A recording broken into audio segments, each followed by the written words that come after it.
Ahora sí, vamos a entrar a la parte más relevante.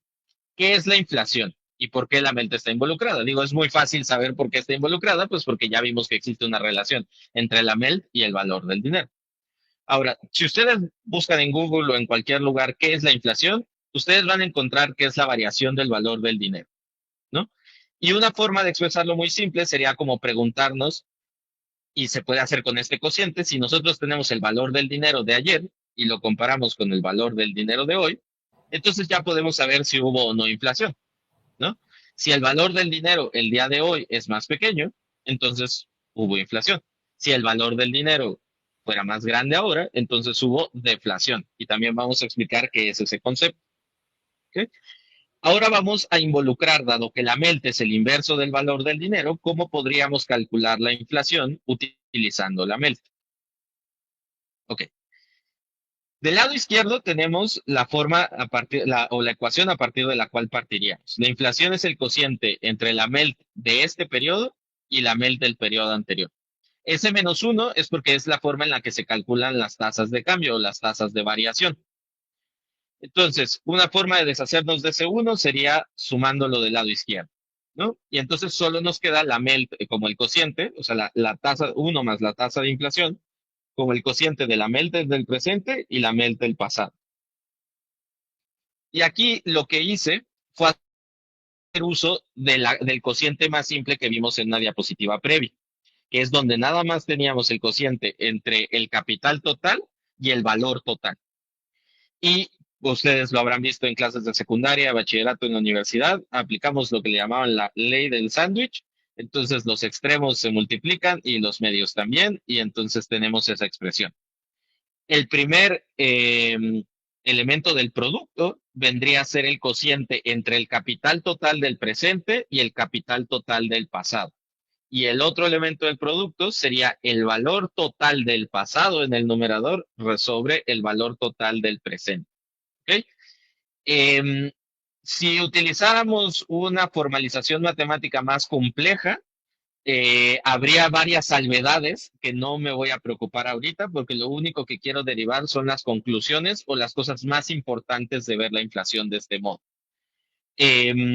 Entonces, si hay algunos que ya tienen un conocimiento mucho más profundo, podrían encontrar que esto, hay casos en los que no se cumple, pero quiero solo expresarlo de esta forma general, la forma matemática más simple para poder derivar las conclusiones. A final de cuentas, las conclusiones se mantienen, ya sea en este o en el caso más complejo. ¿Ok? Entonces, la pregunta es, ¿qué genera inflación? Si tenemos por un lado un producto, un elemento del producto que todo está medido en dinero y otro elemento que todo está medido en horas, entonces ya podemos empezar a darnos idea de que la inflación se puede generar pues por cualquiera de los dos, ¿no? Ya sea por el que está multiplicando a la izquierda, que es el capital, o a la derecha, que es el valor. Y entonces podemos identificar que hay factores nominales, o es decir, que solo es en dinero que provocan más inflación. Por ejemplo, en el numerador del primer producto tenemos el capital total. El capital total, recordemos que es la suma de los precios de todas las mercancías y también el dinero que se tiene reservado, atesorado o como le digamos. Entonces, ¿cómo podrías generarse inflación? Pues ya como lo que todos tenemos en mente, porque se emite más dinero o porque aumenten los precios. Y algo muy importante es que los empresarios, los productores, los capitalistas productores, pueden subir los precios sin necesidad de que se emita más dinero. O sea, si para el día de mañana a la compañía Herde se le ocurre que le quiere subir 2 pesos a los frijoles, al chile, al maíz que venden enlatado, por su propia decisión lo pueden hacer y las etiquetas para todas las tiendas del día de mañana van a tener ese incremento de 2 pesos. Podemos empezar a preguntarnos por qué lo harían, por qué no lo harían, qué conveniencias hay, qué inconvenientes hay de que lo hicieran, pero algo muy importante es que ellos pueden subir los precios sin necesidad de que haya más dinero. Adelante, Luis. Sí, justamente esto tiene que ver con el poder de mercado de las empresas. En general, la visión estándar de la inflación, como diría Milton Friedman, es que es un fenómeno en todo momento monetario. O sea que Lo que provoca la inflación es que haya más dinero, básicamente, que es lo que dice el economista estándar. Pero hay un profesor que justamente evoca una expresión, pues digamos, contraria. Él dice que la inflación es siempre y en todo momento un fenómeno distributivo y que justamente tiene que ver con el poder de mercado que tienen las empresas. Y pues este profesor, el doctor Capraro, es macroeconomista, medio como que le gusta agarrar algún enfoque heterodoxo, pero menciona esto, menciona que la inflación en buena medida es una cuestión de un problema de clases, de que por un lado las empresas tengan poder de mercado, es decir, que tengan la capacidad de imponer un precio, y también desde los trabajadores, qué tanto poder tengan ellos para luchar por un salario alto. Y bueno, podríamos hablar un poquito más de eso conforme vaya la conversación. ¿Ok? Sí, en efecto, coincido con lo que dice Liber. El poder de mercado que tienen algunas empresas, en efecto, puede influir en que tengan la posibilidad de subir los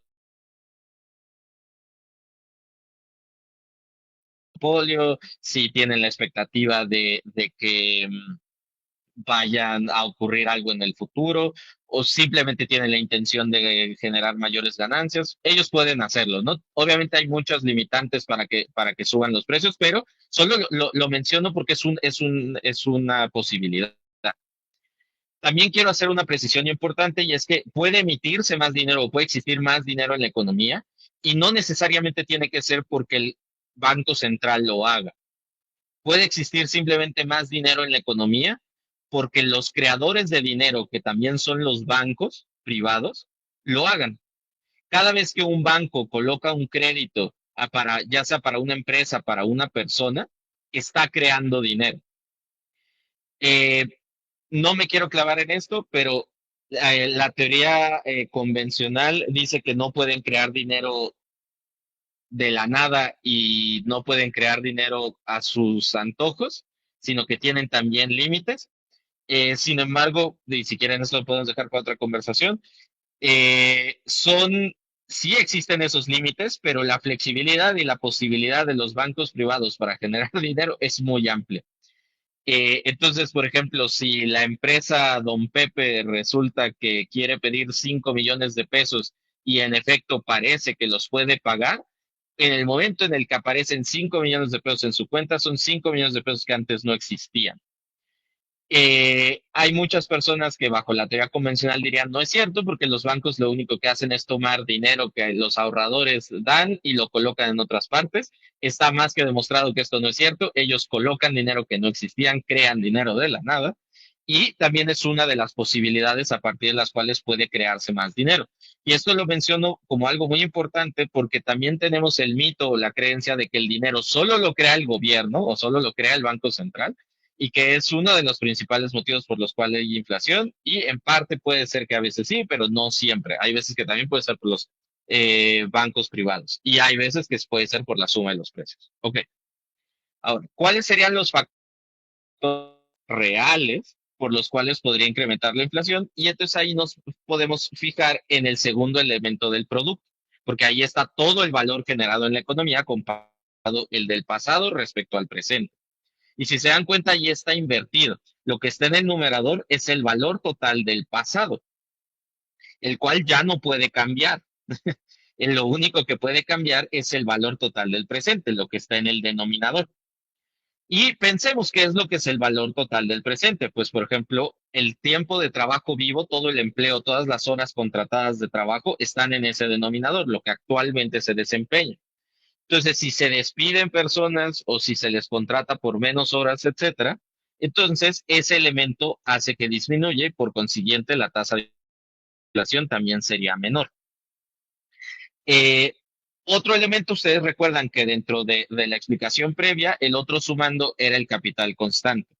Aquí va a ser difícil ver lo que les explico, pero si hubiera una depreciación del capital constante, que significaría la desvalorización del trabajo pasado, del trabajo muerto, también puede provocar que la tasa de inflación disminuya. Esto, para poder comprender esta segunda parte, tendríamos que verlo de manera dinámica, es decir, que no solo viéramos esta ecuación estática con dos tiempos y eso es todo, sino que pudiéramos ver una gráfica donde se repite un fenómeno a lo largo del tiempo, que sería esta depreciación del capital constante, y entonces veríamos cómo la tasa de inflación es menor. ¿Ok? Pero aquí solo pido un poco de confianza, no quiero meterme en cuestiones matemáticas tan complejas, les reitero, yo me quiero enfocar en lo que viene a continuación, las siguientes diapositivas. El único objetivo de esta diapositiva es distinguir que hay factores nominales o que solo tienen que ver con la cantidad de dinero o con la medida del capital en dinero que pueden hacer que aumente o disminuya la inflación y también factores reales que tienen que ver con el valor o el tiempo de trabajo utilizado que pueden hacer que la inflación suba o baje. Y otra vez, como hay dos elementos que se están multiplicando entre sí, pues si la variación de los dos elementos fuera de la misma magnitud en sentido contrario, entonces se cancelarían y la inflación permanecería en cero, no habría tasa de inflación. Eh, pero pues es muy difícil que ese tipo de cosas pasen, ¿no? O sea, si ustedes hacen ejercicios posteriormente, les puedo crear algunos, no sé, hojas de Excel o algún script en Python o en algún otro lenguaje de programación y pueden ustedes ejecutarlos y para que la inflación sea cero es un milagro, ¿no? O sea, es muy difícil porque hay muchas variables jugando entre sí y es muy difícil que coincidan para que sea cero. Y aquí ya vamos a lo que, si ustedes de todo lo que voy a decir esta tarde deciden olvidar el 95%, adelante, pueden hacerlo. Pero en esta diapositiva explico con lo que yo quiero que se vayan esta tarde. Esto es lo que a mí me parece más importante de toda la presentación que tengo. Y curiosamente, y pues no sabía que Liber iba a decir algo, yo no conozco al profesor Capraro, pero el hecho de que diga esto como de la inflación es ante todo un fenómeno distributivo, me gusta mucho. Ahora yo lo voy a adoptar y también lo voy a decir. Ante todo, la inflación es un fenómeno distributivo, no por los motivos que quizás diga el profesor Capraro, sino por lo que voy a decir a continuación. Si el valor del dinero sube o baja, y es decir, hay inflación o hay deflación, ¿qué está ocurriendo detrás de esto? ¿Ok? La inflación debe entenderse como la transferencia del valor del dinero hacia las mercancías. Y al revés, la deflación es transferencia de valor de las mercancías hacia el dinero. Para aquellos de ustedes que ya hayan leído a Marx y cuando empieza a explicar la cuestión de las formas del valor y del precio, él nos empieza a explicar cómo el dinero se empieza a separar del valor de todas las mercancías como un polo completamente opuesto al resto. Y que en el momento en el que hay una variación de un lado, entonces existe una variación opuesta del otro lado. Y quiero hacer referencia a esto para que se pueda comprender, porque eh, al inicio, cuando todavía no se comprende el concepto del valor del dinero, como lo expliqué previo, o de la MELT, porque toma tiempo y es cuestión de verlo en la práctica, de leer los textos e irle agarrando la onda poco a poco, todo lo que está en esta diapositiva puede parecer muy raro. ¿Cómo puede ser que si el valor del dinero cae, entonces todo es disminución de valor, entonces ahora se encuentra en las mercancías? ¿Qué es eso de que hay una transferencia? Y para eso puse el ejemplo que tenemos a la derecha. Imaginemos que hay 200 pesos atesorados y que todas las mercancías en la economía tienen un valor de 100 horas y que tenemos una MELT igual a 1. Entonces significa que tenemos 300 horas de riqueza social, de tiempo de trabajo socialmente desempeñadas, expresados en 300 pesos. Por eso la MELT es igual a 1. ¿Ok? Partimos del ejemplo más simple, la MELT es igual a 1 y podemos decir un peso o un dólar es igual a una hora de tiempo de trabajo socialmente necesario. ¿Por qué? Porque así coincidió, es solamente con fines explicativos. ¿Ok? Ahora, imaginemos que los capitalistas productores duplican los precios, pero el valor sigue siendo el mismo, las 300 horas de riqueza siguen siendo lo mismo, solo que ahora se van a expresar en 400 pesos, no en 300 pesos como antes. Eso hace que la MELT pase de 1 a 1.33 periódico. ¿Ok? Ahora, habíamos dicho que todas las mercancías valían 100 horas, Pero recuerden que teníamos la ecuación con la cual calcular cuál es el valor de las mercancías dado el precio. ¿Ok? Entonces, si el precio es de 200, porque es lo que se duplicó, y lo dividimos entre 1.33, entonces tenemos 150 horas. Los capitalistas productores, por vender sus mercancías, ahora recibirían 150 horas y no 100 horas como lo hacían antes. Ese incremento de 50 horas, ¿de dónde salió? Pues salió de que si ahora ustedes calculan cuál es el valor del dinero atesorado, que son los 200 pesos de antes, y los dividimos entre 1.33, nos dan 150. Ellos tuvieron una reducción donde sus 200 pesos de antes valían 200 horas, pero sus 200 pesos de ahora valen 150 horas. Los atesoradores de dinero perdieron 50 horas de riqueza y los propietarios de mercancías ganaron 50 horas de riqueza. Y esto es algo crucial. Con esto ya se puede entender muy bien que la inflación significa transferencia de valor del dinero hacia las mercancías. ¿Okay? Y esto es un fenómeno que recordemos, como la MEL es un parámetro universal para la economía, siempre que varía la MEL, en toda la economía varía de esta forma. El valor sigue siendo el mismo. En el ejemplo, 300 pesos. Pero la forma en la que se distribuye entre los propietarios de activos o los propietarios de cosas es distinta. Y el cambio en el valor del dinero fue instantáneo. Aquí lo que nosotros, bajo estos ejemplos, que son de un periodo a otro, del periodo T al periodo T más uno, es como si en el periodo T, el persona que atesoraba sus 200 pesos se sentía seguro y decía, mis 200 pesos valen 200 horas. Pero en el siguiente periodo se percata, imaginemos que todos supieran cómo calcular esto, se percataría de que su valor, su riqueza que él estuvo acumulando, que él estuvo ahorrando a lo largo del tiempo, ya no vale lo mismo que antes. Antes le permitía obtener 200 horas de trabajo de otras personas, pero ahora ya solo le permitiría obtener 150 horas.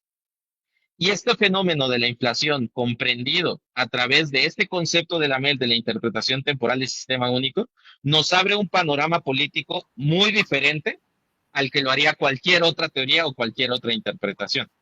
Oye, Sebastián, ¿Quieren no que me sé detenga un si, momento? A ver, sí, claro. nada más quería pedir, bueno, si más adelante podrías explicar, bueno, no sé si tengas la posibilidad, con un ejemplo, no sé, por ejemplo, lo que pasó en el 94 en México. Sí fue en el 94, ¿no? con, la crisis que hubo aquí en México, ¿no? No, Con el bueno, error no de sé diciembre, dices, Julio si Jorge. tengas. ¿Mande? Con el error de diciembre, sí fue en el 94. Ajá, sí. No sé si tengas la suficiente información como para explicar, aunque sea de forma resumida, eso que sucedió. Eh, si quieres, podemos postergarlo un poquito. Sí Sí, sí, sí, traigo claro. ejemplos históricos reales. No puse ese de México en particular. No sé, ahora que lo dices, sí, me parecía obvio, debería haberlo de hecho. Eh, Traigo ejemplos de Japón, de China, algunos teóricos, pero si quieres ahorita introducimos el de México.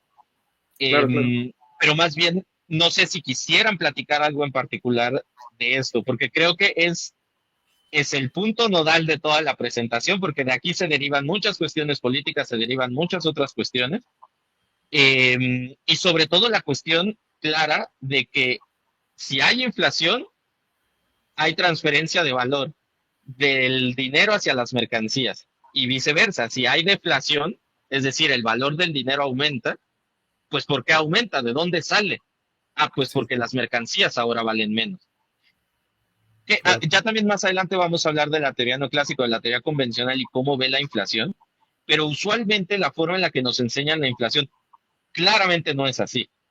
Y claramente no identificamos quiénes son los ganadores de cuando hay inflación. Solo identificamos perdedores, pero no ganadores.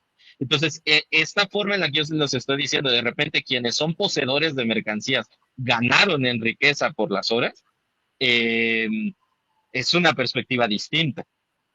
Si ustedes investigan qué es inflación en este sitio web que me gusta mucho de investopedia.com, sí hablan de este tema. Obviamente no en el lenguaje marxista, pero sí lo hacen. Y me gustó mucho identificarlo porque no va con la simple explicación em, de las noticias o del día a día. Tal cual en Sí. Investopedia lo dicen así. Si hay inflación, sí ganan los empresarios que producen o que son dueños de activos físicos. Así lo es como ellos lo expresan porque es un lenguaje financiero. Y quienes pierden son los dueños del dinero. Entonces, digo, yo no estoy obviamente diciendo ganador, perdedor, no es como ellos lo expresan, pero me encantó encontrar en Investopedia que así lo vea. Eh, Sebastián, sí, sí, si puedes volver a repetir cuáles son los autores que desarrollan todo este tipo de, todas estas teorías para que las personas lo puedan investigar por su cuenta. Ah, estás y silenciado. claro, que yo conozca, estas tres personas son las que yo recomiendo. Seguramente debe haber otras, pero no las conozco. Recomiendo mucho a Alan Freeman, tiene un texto sobre la teoría axiomática del dinero. Me parece épico ese texto, ese artículo. Es la primera parte, no ha sacado la segunda parte, todavía no sé por qué. También me parece muy bueno leer a Andrew Kleiman porque él utiliza la MELT de manera muy práctica y sobre todo, para todo lo que voy a decir adelante, les recomiendo leer los textos de Nick Potts. Nick Potts hace muchos experimentos, crea modelos y a partir de ellos se puede estudiar toda la cuestión que voy a decir más adelante. De hecho, todo lo que voy a decir es solo porque he leído a estos cuatro autores. Yo no he teorizado nada, yo no he creado nada, yo solo aprendí de ellos y estoy replicando lo que aprendí de ellos. Y todos sus textos están traducidos al español en www.tiemposcríticos.wordpress.com. Los textos en inglés los pueden encontrar en Google Scholar, JSTOR o la página que ustedes utilicen para leer textos académicos. A mí me gustaría escuchar un poquito a Liber sobre esta parte que es la parte central del tema, ¿no? A ver qué opina él. Bueno, me parece, sin duda me parece interesante, también es novedoso para mí. Eh, Ahorita que mencionaste el error de diciembre, este profesor, justamente, el doctor Capraro, hablaba acerca de que quizás un poco en un sentido distinto, incluso opuesto a lo que menciona aquí el compañero, eh, que el régimen de metas de inflación que tenemos hoy en día, que tiene como objetivo una inflación baja y estable, está hecho para beneficiar a la clase empresarial. No entra en contradicción, pero seguramente aquí Sebastián nos va a poder ayudar a sintetizar estas dos cuestiones, porque me parece que ambas son correctas. Pero la, la cuestión del régimen de metas de inflación solo se pudo realizar por medio de destruir el poder adquisitivo de los trabajadores, porque justamente entre estas pujas salariales, en estas pujas distributivas que hay entre salarios y ganancias, mm, al final los empresarios terminaron ganando. O sea, desde que se comenzó a implantar el programa neoliberal aquí en México, los trabajadores pues vieron mermado su salario real continuamente por las crisis inflacionarias con las que de hecho empezó el neoliberalismo. Pero para que la inflación fuera disminuyendo, la, los trabajadores básicamente tuvieron que verse obligados a aceptar cada vez un menor salario real. Y solo fue gracias a esto que se pudo controlar la inflación al final de cuentas. Me parece que ese podría ser el resumen de lo que ocurrió en la época neoliberal y de por qué esto tuvo un profundo daño distributivo a la clase trabajadora. La distribución funcional del ingreso hoy en día está significativamente a favor de los empresarios, cuando todavía previo al neoliberalismo había un mayor equilibrio. Ahorita no tengo los números, pero a lo mejor un día podríamos hablar más de esto en detalle para hablar de las cifras. Y no sé qué opine Sebastián al respecto. ¿Cómo lo podríamos relacionar con la MELT? Ok, pues miren, si quieren, estoy tratando de, no es que quiera batear en los comentarios, sino me gustaría postergarlos tantito, porque en cuanto avancemos en las diapositivas, vamos a ver que ya estaba como medio previsto que íbamos a hablar Sí, de claro. estos temas, entonces quiero Nos solo estamos avanzar adelantando, para ¿no? que todo esto ya ahorita nos caiga el debate. Querría hacer algo explícito, o Em, sea, la idea de que disminuyan los salarios es para que haya menor demanda, básicamente, y por medio de por medio de una menor demanda, así poder tener precios más estables. Así sería la idea, básicamente. ok, déjala guardo en mi memoria y ahora la regresamos a ella. Em, Ok, ya vimos qué hay detrás de el fenómeno de la inflación una vez que lo definimos a partir de la MELT como la define la interpretación temporal del sistema único, que viene a ser como la define Marx. Recordemos, la inflación es transferencia de valor del dinero hacia las mercancías y la deflación es transferencia de valor de las mercancías hacia el dinero y es una redistribución del valor o de la riqueza social dependiendo de quién es dueño de qué. ¿Ok? Entonces, algo que me gustaría expresarlo en un lenguaje parecido a como nos lo enseñaban en la clase de física respecto a la energía, y es que la inflación o la deflación no destruyen valor y tampoco lo crean, solamente lo transfiere entre activos. El valor es creado por el tiempo de trabajo vivo y el valor es destruido cuando se consumen las mercancías. Pero ahí tenemos un punto inicial que es cuando se crea por el trabajo vivo y un punto final que es cuando es consumido, las mercancías o ya sean los bienes o servicios. Y en el inter de este proceso completo pueden haber transferencias de valor entre todos los poseedores de los diferentes activos, sean mercancías, sea dinero, sea tierra, sea lo que sea, ¿no? Pero creo que es muy importante dejar este mito porque yo lo identifico al menos con las personas con las que he llegado a platicar en la calle, como si la inflación destruyera el valor, como si lo deshiciera, ¿no? Nos quita el poder de compra y es un fenómeno horrible porque me alcanza para menos, pero si bien no nos hacemos más preguntas, nosotros hacemos la pregunta de más allá que hay detrás de ese fenómeno, lo interpretamos como algo parecido a destrucción de valor y no quiero que se vea así, sino como transferencia de valor. Y eso significa que alguien gana y alguien pierde. La cuestión es saber quiénes ganan y quiénes pierden.